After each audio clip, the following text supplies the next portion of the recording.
તો ભ્રષ્ટાચાર હવે નહીં થાય તે પ્રકારનો એક પોસ્ટ વાયરલ થઈ રહી છે, તેને લઈને એક બનાવ સામે આવ્યો છે। ભ્રષ્ટાચાર હવે નહીં કરવા અંગેની પોસ્ટ વાયરલ થઈ છે, જે અંગે ભ્રષ્ટાચારને લઈને બનાવ સામે આવ્યો છે, જેમાં ભ્રષ્ટાચાર હવે નહીં કરવા અંગે પોસ્ટ વાયરલ કરવામાં આવી છે।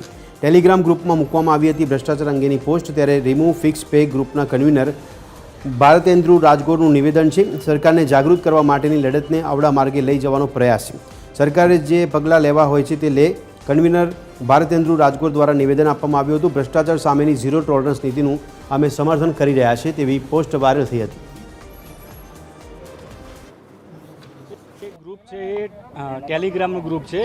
હવે ટેલિગ્રામ ગ્રુપમાં આપણને પણ બધાને ખ્યાલ છે કે લિંક થકી લોકો એડ થતા હોય છે, એમાં 10,000 ઉપરાંતના મિત્રો એમાં એડ થયેલા છે। એટલે આ વ્યક્તિ કોણ છે, શું છે, એનું કોઈ આધિકારિક સ્વરૂપે કહી શકાય તેમ નથી।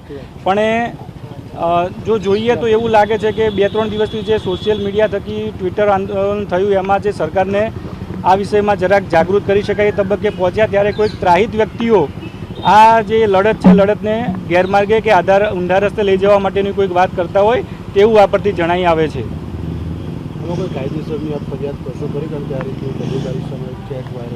એટલે આ જે વ્યક્તિ છે બરોબર, જો એ સરકારી કર્મચારી હોય તો સરકારના નિયમો સ્પષ્ટ છે ભ્રષ્ટાચાર બાબતે। એમાં સરકારને જે પણ આગળ વધવું હોય એમાં આગળ વધી શકે છે, એમાં અમને કોઈ એવું નથી કે સરકાર આવું ના કરે।